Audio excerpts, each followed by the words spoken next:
Halo semuanya, para penikmat cerita misteri dan horor. Sebelum kita mulai, jangan lupa untuk subscribe, like, dan komen di channel ini. Siapa tahu, cerita kali ini bisa membuat malam kalian lebih mendebarkan. Horor sebelum bobo, kali ini membawa kita ke Danau Sindoro, tempat seorang pria bernama Agus mencari ketenangan dari masalah rumah tangganya. Namun, liburan Agus berubah ketika ia bertemu dengan Yura, seorang wanita misterius yang tinggal di rumah di seberang danau. Yura yang mempesona membuat Agus merasa hidup kembali. Tetapi ada sesuatu yang janggal, cahaya aneh, cerita legenda, dan rumah yang tak pernah sama setiap kali ia datangi. Ketika Agus mulai jatuh cinta, ia menemukan fakta mengejutkan. Yura sudah meninggal 10 tahun yang lalu. Tapi jika Yura sudah mati, siapa yang selama ini bersamanya? Inilah horor sebelum bobo. Hari sudah menjelang sore saat Agus mengendarai mobilnya menyusuri jalan-jalan kecil di pinggir hutan tak jauh dari Danau Sindoro.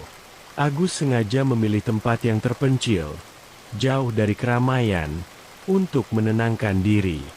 Bukan ingin menghindar dari masalah, tetapi dia butuh udara segar agar bisa menyelesaikan semua masalah yang akhir-akhir ini menimpanya. Beberapa menit kemudian, Agus akhirnya tiba di pekarangan sebuah pondok kecil yang berada tak jauh dari pinggir hutan. Agus lantas memarkir mobilnya di pekarangan yang letaknya tepat di samping pondok itu. Pondok itu merupakan satu-satunya rumah yang berada di jalan tersebut. Terletak tak jauh dari Danau Sindoro, dan memiliki pemandangan danau serta hutan yang sangat indah. Agus merogoh saku mantelnya mencari sebuah kunci, lalu membuka pintu pondok yang terbuat dari kayu yang solid. Dia menyalakan saklar lampu yang berada tak jauh dari pintu masuk, lalu mengamati keadaan sejenak. Pondok itu lumayan besar dan cukup terawat untuk sebuah pondok tak berpenghuni.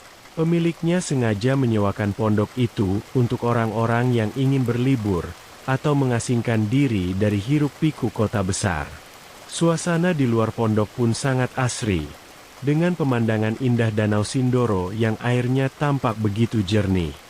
Sang pemilik pondok juga menyewakan sebuah perahu motor kecil yang bisa digunakan untuk mengarungi danau dan menikmati kejernihan airnya. Agus pun menjadi maklum mengapa biaya sewanya lebih mahal saat dia melihat perahu motor yang tertambat di dermaga kecil yang dibangun khusus oleh sang pemilik pondok. Agus lantas meletakkan kopernya di kamar, mengeluarkan beberapa bajunya, dan menatanya di lemari. Pondok itu memiliki 2 kamar tidur, tetapi Agus memilih kamar utama yang ukurannya lebih besar, karena menghadap langsung ke arah danau. Agus tampak mengerutkan keningnya saat matanya menangkap sebuah pijaran cahaya kecil yang muncul dari sebuah bukit di seberang danau. Cahayanya agak redup dan tidak terlalu jelas karena tertutup kabut. Agus segera menyimpulkan bahwa ada rumah lain di sana, lalu memilih untuk tidak ambil pusing soal itu karena pikirannya masih dipenuhi hal-hal lain seperti karir, keluarganya, dan juga istrinya. Alasan Agus pergi berlibur yang paling utama adalah karena dia sedang menghadapi masalah yang cukup rumit dengan istrinya, Alika. Agus sangat mencintai istrinya yang cantik itu, bahkan cenderung memujanya. Agus akan menuruti semua keinginan Alika, meski kadang berlebihan. Namun, beberapa bulan terakhir ini, sikap Alika mulai berubah. Dia sering marah-marah dan cemburu tanpa alasan. Alika juga sering keluar rumah tanpa mengabarinya. Saat Agus menegurnya, Alika malah balik memarahi Agus, yang menurutnya terlalu ikut campur dalam urusannya. Parahnya, orang tuanya dan juga orang tua Alika malah membela istrinya, dan menganggap Aguslah yang menelantarkan istrinya, karena terlalu mementingkan pekerjaannya di atas segalanya. Agus pun berpikir bahwa memang dia yang salah. Agus bahkan agak menyesal karena sudah mengajukan surat tuntutan cerai kepada Alika, wanita yang sudah dinikahinya selama 3 tahun itu. Keesokan paginya, Agus berniat mengunjungi bukit kecil tempat cahaya itu terlihat kemarin dengan mengendarai perahu motor. Pemandangan Danau Sindoro dari dekat ternyata lebih menakjubkan. Airnya sangat jernih dengan pemandangan beragam ikan yang sedang berenang di bawah permukaan air. Pohon ketapang tampak bermekaran, membuat pemandangan di sekitar danau berubah menjadi berwarna jingga keemasan yang cantik. Semakin dekat, Agus bisa melihat sebuah pondok lain di bukit itu. Perkiraannya tepat. Memang ada rumah lain di dekat pondoknya. Rumah itu sedikit lebih besar dari pondoknya. Bukit itu terpisah dari daratan seperti sebuah pulau kecil, dan rumah itu menjadi satu-satunya rumah di bukit itu. Bukit tersebut cukup luas, dengan hamparan rerumputan yang lebat dan ditumbuhi banyak pepohonan. Agus lantas memotret pemandangan di sekitar rumah itu beberapa kali sambil berdecak kagum, karena keindahan pemandangan di sekitarnya. Segera setelah itu, sebuah suara lembut menyapa Agus dari belakang. Dia agak terkejut ketika menoleh dan melihat seorang wanita cantik telah berdiri di belakangnya. Agus lantas membalas sapaan wanita itu sambil tertunduk malu karena tertangkap basah sedang memotret rumah seseorang tanpa izin. Agus lantas mengamati wanita itu dari sudut matanya. Seorang wanita yang mungkin berusia lebih muda darinya. Wanita itu memakai long dress bergaya retro vintage berwarna putih dengan aksen rendah yang sangat unik. Agus pun bertanya-tanya mengapa wanita itu mengenakan pakaian klasik seperti itu di era modern seperti ini. Agus kemudian memperkenalkan dirinya kepada wanita itu seraya menunjuk ke arah pondok di seberang danau yang disewanya. Wanita itu tampak mengangguk paham dan memperkenalkan dirinya sebagai Yura Abbas. Melihat Yura mengenakan cincin emas di jari manisnya, Agus pun memanggil Yura dengan sebutan Nyonya Abbas. Namun, Yura meminta Agus memanggilnya dengan nama depannya saja seraya mengungkapkan bahwa suaminya telah meninggal dunia beberapa waktu lalu. Mereka kemudian menghabiskan waktu bersama dengan berjalan-jalan menyusuri tepi danau. Agus merasa senang karena Yura ternyata adalah teman ngobrol yang sangat menyenangkan. Apalagi Yura juga tampak sangat antusias saat mendengar cerita-ceritanya. Hari-hari pun berlalu. Hampir setiap hari Agus mengunjungi Yura.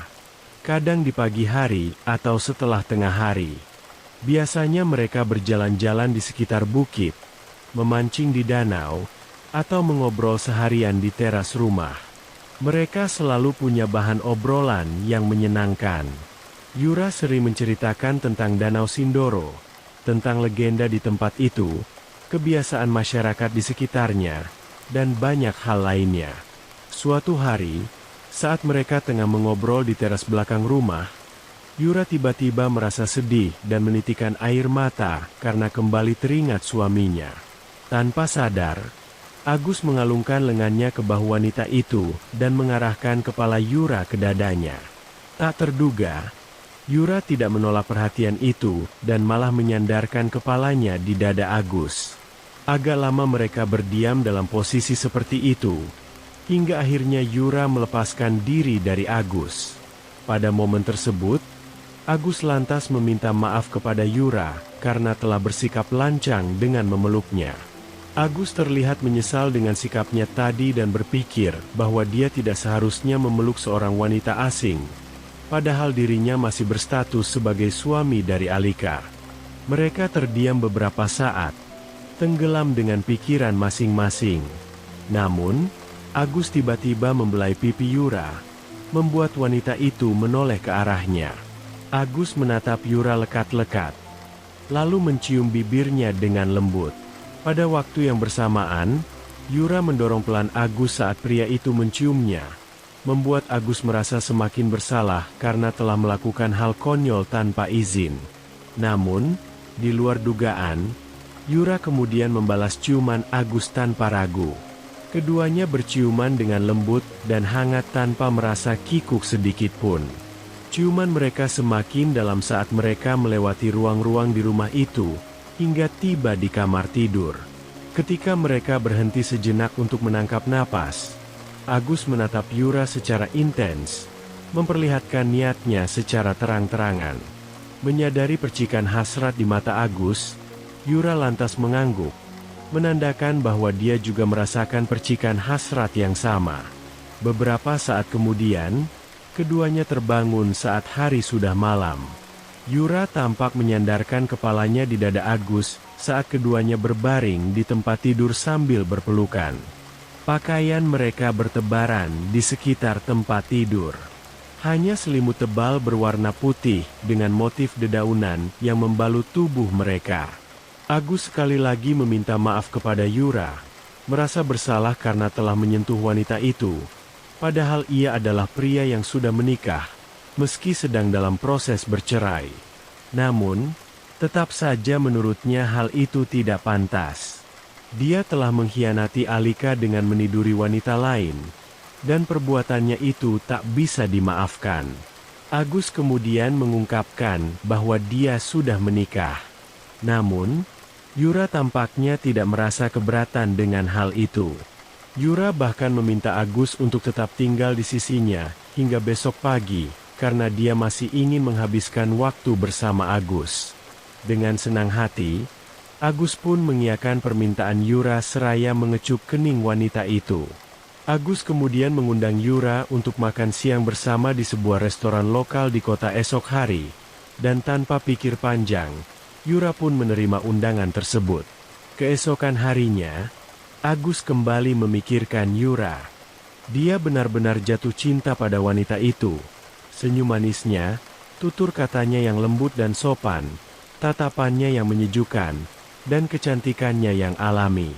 Dirinya bagai dimantrai oleh pesona kecantikan Yura, wanita yang baru saja dikenalnya beberapa waktu lalu. Namun, pada saat yang bersamaan, Agus merasa kesal pada dirinya sendiri yang mulai jatuh cinta pada Yura, padahal ia dan Alika belum resmi bercerai. Namun, berada di dekat Yura membuatnya merasa hidup kembali. Perasaan itu sudah lama hilang, bahkan sebelum konflik rumah tangganya muncul. Agus memandang ke arah rumah Yura saat ia berada di doknya, berpikir untuk menjemput Yura dan pergi makan siang bersama. Agus pun mengarahkan perahu motornya ke bukit tempat rumah Yura, tetapi dahinya seketika berkerut saat mendapati perahu motor Yura tidak berada di doknya. Agus yang berasumsi bahwa Yura telah pergi lebih dulu, lantas mengendarai perahu motornya menuju ke dataran utama. Saat Agus tiba di sana, beberapa orang yang berada di sekitarnya menyapanya dengan ramah. Mereka cukup ramah padanya, meski dirinya hanya turis. Agus pun bergegas menuju ke satu-satunya restoran besar di area itu, dan menemukan restoran tersebut cukup ramai, karena ia datang tepat di waktu makan siang. Agus pun memilih tempat duduk di sudut, agak menjauh dari keramaian warga. Matanya memandang ke sekeliling mencari sosok Yura, tetapi dia tidak melihat sosok wanita itu dimanapun. Waktu semakin berlalu. Sudah hampir 1 jam Agus berada di restoran itu, tetapi Yura tak kunjung datang, dan dia mulai terlihat cemas. Sang pemilik restoran, Chef Kuta, menyadari bahwa Agus terlihat cemas dan lantas menghampirinya. Agus berkata bahwa dia sedang menunggu seseorang, dan saat Agus memberitahu Chef Kuta bahwa dia sedang menunggu Yura, Chef Kuta tampak sangat kaget, apalagi ketika Agus menjelaskan bahwa Yura tinggal di seberang danau. Melihat reaksi Chef Kuta, Agus pun bertanya apakah pria itu mengenal Yura. Chef Kuta membalas bahwa dia dan seluruh penduduk kota itu mengenal Yura Abbas. Namun, Chef Kuta kemudian mengungkapkan fakta yang sangat mengejutkan tentang Yura Abbas, yang ternyata sudah meninggal dunia 10 tahun yang lalu. Agus tampak sangat syok saat mengetahui kebenaran tentang Yura. Wajahnya seketika berubah pucat, dan jauh di dalam lubuk hatinya, Agus enggan menerima kenyataan bahwa Yura, wanita yang telah membuatnya jatuh cinta, ternyata telah meninggal dunia. Namun, Chef Kuta tidak terlihat berbohong saat dia mengatakan bahwa Yura sudah meninggal, dan dialah yang melarungkan abu kremasinya di Danau Sindoro. Meski demikian, Agus masih belum bisa menerima kenyataan bahwa Yura hanya halusinasinya. Wanita itu terlihat sangat nyata, sangat cantik, sangat sempurna. Agus sangat yakin dengan hal itu. Dia memegang tangan wanita itu, memeluknya, menciumnya, menyentuhnya, semuanya nyata.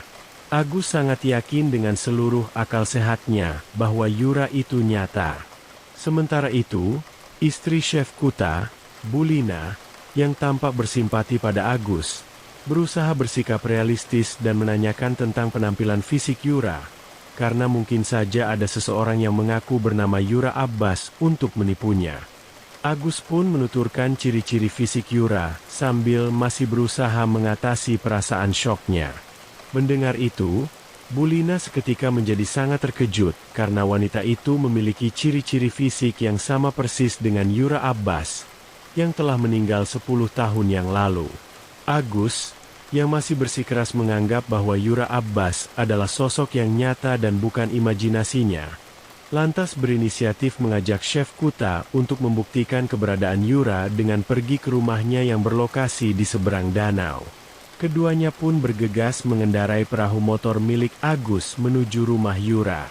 Beberapa menit kemudian, mereka telah sampai di bukit itu. Agus menambatkan perahunya dengan sekadarnya, karena pikirannya kini dipenuhi Yura, wanita yang telah membuatnya sangat tergila-gila. Mereka menghampiri rumah Yura yang terlihat sepi. Tidak ada tanda-tanda keberadaan wanita itu dimanapun. Tirai-tirai rumah itu tertutup rapat. Agus mengetuk pintu beberapa kali, tetapi tidak ada jawaban. Dia pun memutar kenop pintu. Bola matanya membesar ketika mengetahui pintunya tidak terkunci. Keadaan di dalam rumah tampak gelap gulita. Agus mencoba menyalakan saklar lampu, tetapi listrik di rumah itu mati. Chef Kuta lantas membuka beberapa tirai agar cahaya matahari masuk menerangi rumah itu. Betapa terkejutnya Agus dengan keadaan di rumah itu. Semua perabotan ditutupi kain besar berwarna putih. Tidak seperti saat ia tinggalkan tadi pagi. Semakin ia menyusuri ruangan-ruangan di rumah itu, dia seperti masuk ke dalam rumah tak berpenghuni. Rumah ini berbeda 180 derajat dari sebelumnya. Padahal baru tadi pagi ia tinggalkan. Agus tampak sangat terkejut. Masih tidak percaya dengan apa yang dilihatnya. Chef Kuta lantas berjalan ke arah sebuah lemari kayu yang berada di ruang tengah. Dia menyibakkan kain penutupnya sedikit, lalu membuka laci pertama lemari itu, mengeluarkan sesuatu dari dalam laci tersebut, sebuah bingkai foto usang, dan memperlihatkan bingkai foto itu pada Agus seraya memberitahu Agus bahwa wanita di foto itu adalah Yura Abbas. Agus melihat foto Yura dalam bingkai itu. Yura mengenakan gaun putih panjang bergaya retro vintage di foto itu. Gaun yang sama seperti yang ia kenakan saat pertama kali bertemu Agus beberapa hari yang lalu. Chef Kuta menjelaskan bahwa mereka menemukan jenazah Yura tenggelam di dasar danau, dengan keadaan kakinya terikat pada sebuah jangkar besar. Polisi menyimpulkan bahwa Yura sengaja mengakhiri hidupnya sendiri, karena beberapa hari sebelum jenazahnya ditemukan, suami Yura, Andre, melaporkan bahwa dia hilang. Namun, Chef Kuta dan istrinya berasumsi bahwa Yura tidak mungkin mengakhiri hidupnya sendiri, karena Yura dikenal sebagai wanita muda yang sangat periang dan optimistis. Selain itu, beberapa minggu sebelum kejadian itu, mereka memergoki Andre berselingkuh dengan sahabat Yura, seorang wanita cantik parubaya bernama Bianca. Chef Kuta awalnya ingin memberitahu Yura mengenai perselingkuhan Andre, tetapi istrinya melarang, karena Bulina tidak ingin Yura menjadi sedih dan terpuruk karena suaminya berselingkuh dengan sahabatnya sendiri. Apalagi Yura sangat mencintai suaminya. Sampai sekarang, Chef Kuta masih menganggap bahwa Yura tidak bunuh diri dan berasumsi bahwa Yura dibunuh oleh Andre. yang tidak bisa menceraikan Yura karena ingin menikahi Bianca. Chef Kuta lantas menambahkan bahwa beberapa bulan setelah kematian Yura, Andre meninggalkan rumah itu dan pergi keluar kota bersama Bianca. Namun, keduanya mengalami kecelakaan mobil dan meninggal dunia. Chef Kuta juga menjelaskan bahwa sejak kematian Yura dan suaminya, rumah itu kosong, dan beberapa turis yang menyewa pondok Agus mengaku melihat cahaya dari rumah itu saat malam. Beberapa dari mereka juga mengaku pernah melihat seorang wanita memakai gaun putih panjang bergaya retro vintage, sedang berjalan-jalan di sekitar rumah itu, saat mereka berkeliling di danau dengan perahu. Mendengar semua itu, Agus seketika merasakan bulu kuduknya merinding karena Chef Kuta secara tidak langsung mengatakan bahwa Yura yang ia temui beberapa hari terakhir adalah sosok arwah gentayangan. Sudah 2 hari sejak Chef Kuta menceritakan semuanya, Agus sama sekali tidak keluar dari pondoknya. Dia hanya duduk sambil memandangi rumah Yura. Agus berharap bisa bertemu dengan wanita itu, meski wanita itu mendatanginya dengan melayang di udara seperti hantu. Namun, di dalam lubuk hatinya, Agus yakin bahwa Yura itu nyata. Agus pernah membaca tentang hantu dan semacamnya. Tetapi Yura yang ditemuinya beberapa hari yang lalu benar-benar seperti seorang manusia. Tubuhnya hangat, dan hingga saat ini pun, Agus masih bisa merasakan detak jantung wanita itu seperti saat mereka tidur sambil berpelukan. Agus juga masih bisa merasakan kehangatan wanita itu saat mereka bersatu. Dan semua itu terasa nyata. Agus berusaha meyakinkan dirinya sendiri bahwa Yura bukanlah hantu. Dia lantas meraih ponselnya untuk menelepon sahabatnya, Randu. Dia ingin menceritakan tentang Yura kepada Randu dan berharap Randu bisa memberinya pemikiran yang cukup logis, karena hampir seluruh warga kota menganggapnya sedang berhalusinasi. Sayang sekali, Agus tidak dapat menghubungi Randu karena ponselnya mati. Agus mencobanya beberapa kali lagi, tetapi sia-sia. Agus berpikir untuk menghubungi sahabatnya yang lain, Toby. Tetapi dia lantas mengurungkan niatnya karena Toby tidak tahu keberadaannya saat ini atau tentang liburannya kali ini. Agus hanya memberitahu Randu tentang liburannya karena Randu yang merekomendasikan tempat itu kepadanya. Agus bahkan merahasiakan liburannya dari istrinya dan keluarganya. Agus ingin menyendiri dan menenangkan diri dari masalah yang tengah dihadapinya. Namun, dia malah mengalami hal aneh dengan seorang wanita misterius nan memesona bernama Yura. Malam harinya, Agus tampak mengemasi barang-barangnya dan berniat akan pulang besok pagi. Perhatiannya lantas tertuju pada sebingkai foto yang tergeletak di kasurnya. Foto Yura. Agus meminta izin kepada Chef Kuta untuk menyimpan foto wanita itu. Wanita yang telah membuatnya merasa hidup kembali meskipun sebenarnya dia sudah mati. Agus duduk di tepi tempat tidurnya sambil memandangi foto itu, mengagumi kecantikan Yura. Di waktu yang bersamaan, sebuah cahaya terlihat dari rumah Yura. Anehnya, kali ini cahaya itu berkedip-kedip. Dan tak butuh waktu lama bagi Agus untuk menyadari bahwa kedipan-kedipan cahaya itu merupakan sandi Morse. Awalnya Agus merasa ragu, hingga ia yakin bahwa cahaya itu membentuk sandi Morse, "Help." Tanpa pikir panjang, Agus pun langsung keluar dari pondoknya dan bergegas menuju doknya, mengarahkan perahunya ke rumah Yura.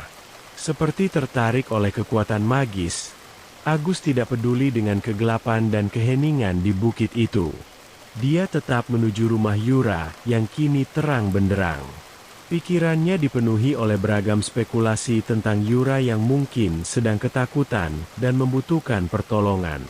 Agus tampaknya lupa bahwa Yura sudah meninggal bertahun-tahun sebelum dirinya datang ke tempat itu.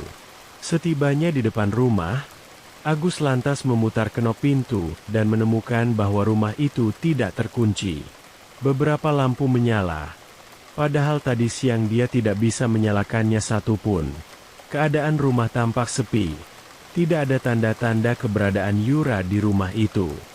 Namun, tak terduga, Sebuah benda keras menghantam kepala Agus dari belakang, membuat Agus langsung jatuh tersungkur tak sadarkan diri. Di waktu yang bersamaan, Alika muncul dan berkata kepada Randu bahwa Agus pasti akan datang ke rumah itu. Alika rupanya telah bersekongkol dengan Randu untuk mencelakai Agus dengan memukul kepala Agus menggunakan sebatang balok kayu yang cukup berat.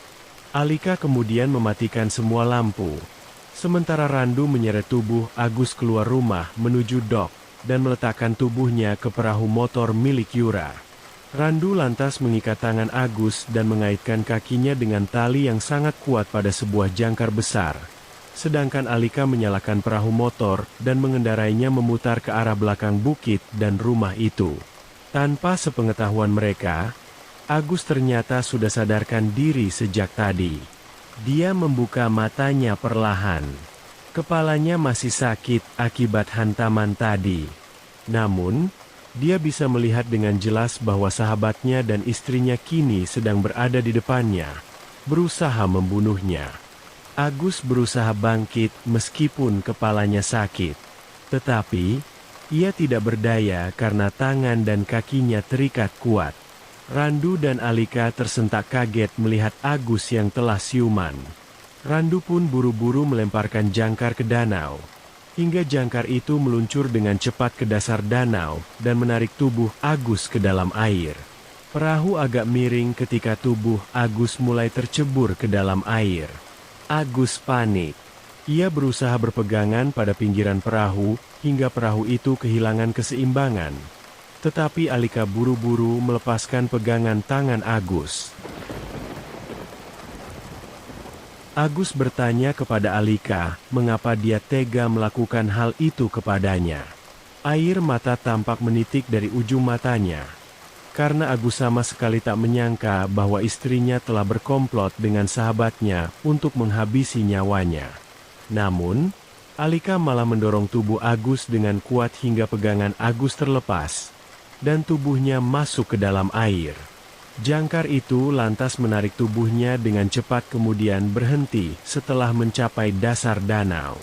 Agus berusaha berenang ke atas permukaan, tetapi tali itu mengikat kakinya dengan kuat, dan dia juga tak mampu melepaskan ikatan tangannya. Untuk beberapa saat, Agus masih bisa mendengar suara perahu motor Alika dan Randu yang meninggalkan tempat itu, meninggalkan dirinya yang mungkin akan mati tenggelam sebentar lagi.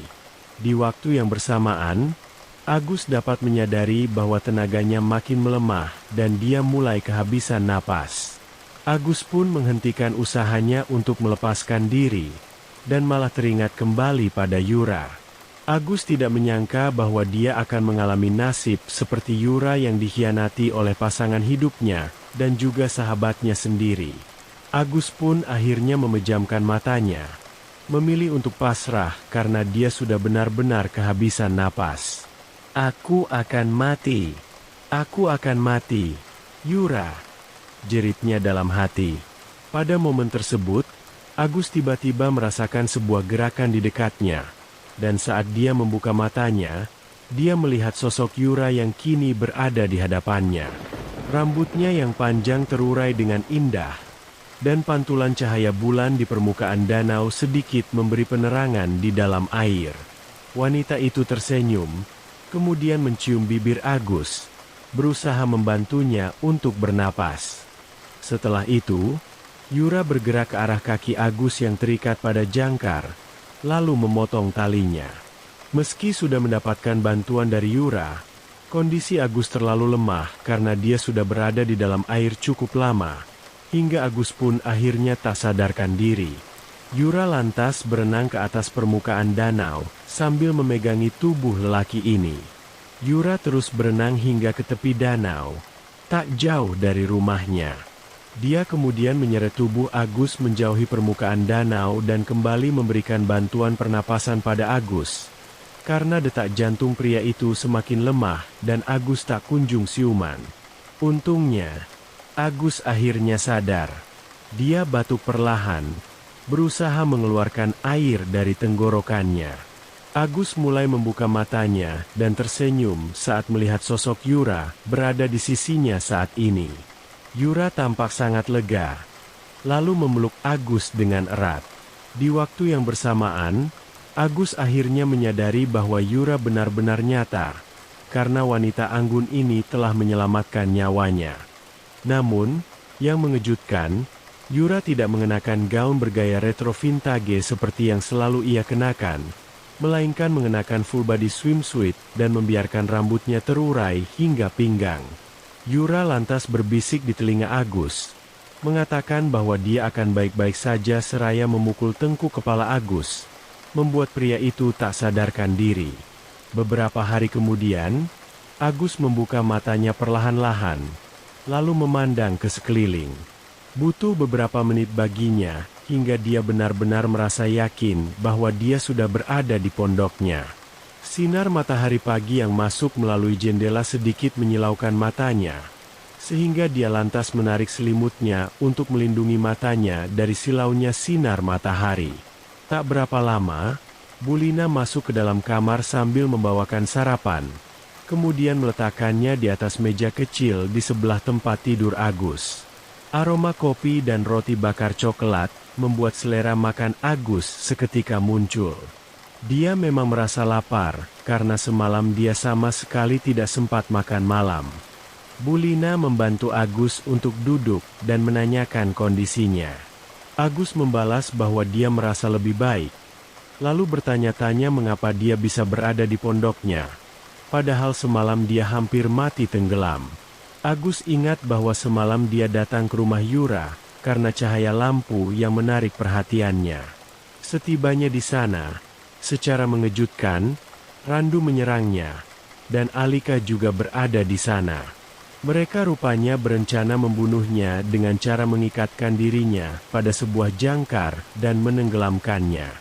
Setelahnya, Yura menyelamatkan dirinya dan membawanya keluar dari danau. Bulina lantas menjelaskan bahwa mereka melihat asap dari bukit itu dan bergegas menuju ke sana, karena mereka takut jika terjadi hal buruk pada Agus. Saat mereka sampai di sana, mereka menemukan Agus yang pingsan tak jauh dari perahu motornya yang terbakar.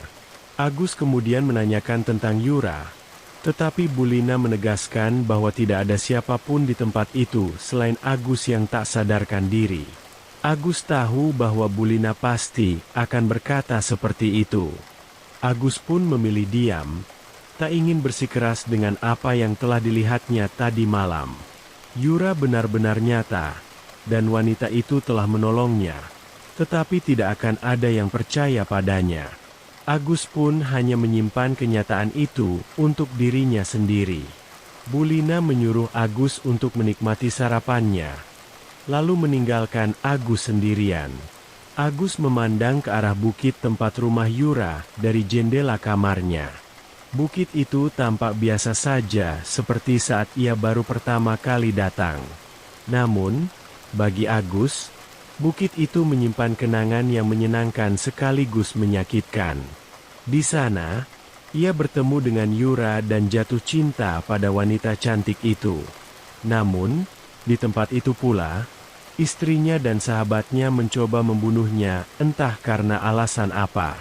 Mungkin alasan yang sama seperti suami dan sahabat Yura ketika mereka menghabisi nyawa wanita itu. Agus tersenyum, lalu berterima kasih pada Yura karena telah menyelamatkan nyawanya. 2 bulan kemudian, Agus kembali mengunjungi Danau Sindoro, dan kali ini dia benar-benar datang untuk berlibur dan berusaha meredakan kesedihan karena duka yang mendalam setelah kematian Randu dan Alika yang mengenaskan. 1 minggu setelah percobaan pembunuhan yang mereka lakukan pada Agus, keduanya mengalami kecelakaan mobil saat hendak kabur diam-diam ke luar negeri. Keduanya tewas seketika. Meski mereka pernah berusaha membunuhnya, Agus tetap merasakan duka yang mendalam, karena keduanya pernah menjadi orang-orang terpenting dalam hidupnya. Agus sangat menyayangi keduanya, dan dia cukup terkejut karena kejadiannya persis seperti yang dialami Yura 10 tahun yang lalu. Agus akhirnya tiba di pondok dan menemukan bahwa tempat itu tidak banyak berubah. Agus pun berniat membeli pondok itu agar ia bisa datang ke sana sesuka hatinya. karena hanya di tempat itulah ia bisa mengenang Yura dan merasa dekat dengannya. Sementara itu, seorang wanita muda tampak sedang duduk di sebuah batu besar sambil memandang ke arah Danau Sindoro. Tak lama kemudian, wanita itu mendapat panggilan telepon yang memberitahunya bahwa rumah yang dulunya ditempati oleh Yura telah menjadi miliknya secara sah. Wanita muda itu tampak senang karena akhirnya ia bisa memiliki rumah itu, sehingga ia bisa selalu mengenang momen-momen indah yang ia lewati bersama Agus. Wajahnya bersemu merah saat ia kembali memikirkan tentang Agus dan mengingat momen-momen indah bersamanya, saat mengobrol dengannya, saat berciuman dengannya, dan saat bersatu dengannya. Wanita itu sama sekali tidak mengira bahwa Agus ternyata mampu membuatnya jatuh cinta dan berpaling dari misi, hingga ia memilih untuk menyelamatkan nyawa Agus alih-alih melanjutkan misinya untuk membunuhnya. Wanita itu menyadari bahwa Agus mungkin bukan pria yang luar biasa. Agus hanya terlalu berdedikasi pada pekerjaannya, hingga ia jarang memikirkan dirinya sendiri. Selain itu, Agus hanya seorang pria biasa yang memiliki nasib buruk karena istrinya dan sahabatnya bersekongkol untuk membunuhnya demi harta warisan. Wanita itu teringat kembali saat Alika menceritakan tentang Agus yang memiliki temperamen buruk dan sangat kasar. Alika berkata bahwa Agus mencoba membunuhnya karena ingin menikah dengan wanita lain. Namun, kenyataannya tidak seperti itu. Alika justru berniat membuat Agus kehilangan nyawanya agar ia mendapatkan warisan, lalu menikah dengan Randu, yang merupakan kekasih gelapnya sekaligus sahabat Agus. Wanita itu awalnya berniat membunuh Agus dan menyamarkan kematian Agus sebagai bunuh diri. Namun, wanita itu lantas berubah pikiran ketika akhirnya ia bertemu dengan Agus dan menghabiskan lebih banyak waktu bersamanya. Agus adalah pria yang ramah dan hangat. Ia juga teman mengobrol yang menyenangkan. Matanya sangat tulus dan lembut. Wanita itu yakin bahwa Agus tidak akan mampu bersikap kasar pada siapapun, apalagi menyakiti seorang wanita. Ia yakin, instingnya tidak pernah salah. Wanita itu jatuh cinta pada Agus saat pria itu menciumnya pertama kali. Ciuman lembut yang tidak akan pernah dilupakannya seumur hidup. Wanita itu juga tidak akan pernah melupakan saat-saat di mana mereka bersentuhan hari itu. Hal itu merupakan pengalaman pertama baginya, dan Agus dengan jujur mengatakan bahwa ia sudah menikah dan sedang dalam proses bercerai dengan istrinya. Wanita itu pun merasa sangat bahagia saat melewati hari-hari bersama Agus yang singkat, meski dengan identitas palsu sebagai Yura. Lalu, wanita itu pun bangkit. Ia menepuk-nepuk celana jeansnya yang agak kotor karena tanah, kemudian berjalan menuju rumah Yura yang baru saja dibelinya dengan harga yang cukup murah. Langkahnya berubah pelan dan hati-hati saat ia mendapati seorang pria sedang memotret pemandangan di sekitar rumahnya. Wanita itu segera mengenali pria tersebut sebagai Agus. Ia lantas menyapa Agus, membuat Agus tersentak kaget dan menoleh ke arahnya. Agus tampak sangat terkejut saat melihat wanita yang berdiri di hadapannya, hingga ia tanpa sadar menyebut nama Yura, karena wanita itu sangat mirip dengan Yura. Agus nyaris tidak dapat menahan diri, karena ia sangat ingin memeluk wanita yang ada di hadapannya saat ini. Namun, melihat gelagat wanita itu yang sepertinya tidak mengenalnya, Agus pun berpikir bahwa wanita itu bukanlah Yura. Meski demikian, Agus bertanya-tanya mengapa wanita itu sangat mirip dengan Yura. Mungkinkah wanita itu memiliki hubungan kekerabatan dengan Yura? Menyadari bahwa Agus penasaran dengan dirinya, wanita itu lantas memperkenalkan dirinya sebagai Dini Marbun. Ia telah memutuskan untuk memberitahukan nama aslinya kepada Agus, alih-alih menggunakan nama samaran untuk merahasiakan profesinya sebagai seorang pembunuh bayaran. Hingga saat ini, Dini masih belum menemukan jawaban mengapa ia, secara kebetulan, memiliki wajah yang sangat mirip dengan Yura Abbas, yang telah meninggal 10 tahun yang lalu. Dini juga telah memastikan bahwa ia tidak memiliki hubungan kekerabatan dengan Yura Abbas. Setelah menyelamatkan nyawa Agus, Dini lantas membunuh Alika dan Randu, menyamarkan kematian mereka sebagai kecelakaan mobil, persis seperti yang dialami oleh suami Yura, Andre, dan selingkuhannya setelah mereka membunuh Yura. Dini biasanya tidak terlalu peduli dengan para targetnya, dan selalu menyelesaikan misinya dengan baik. Namun, kali ini berbeda. Agus dan Yura telah membuatnya menyadari banyak hal yang selama ini selalu luput dari perhatiannya. Agus mengajarinya tentang cinta, sementara Yura mengajarinya tentang memaafkan dan berdamai dengan dirinya sendiri. Dini kemudian memandang ke balkon rumah di lantai 2, di mana ia melihat arwah Yura yang tersenyum kepadanya sebelum akhirnya memudar menjadi asap putih dan menghilang di udara.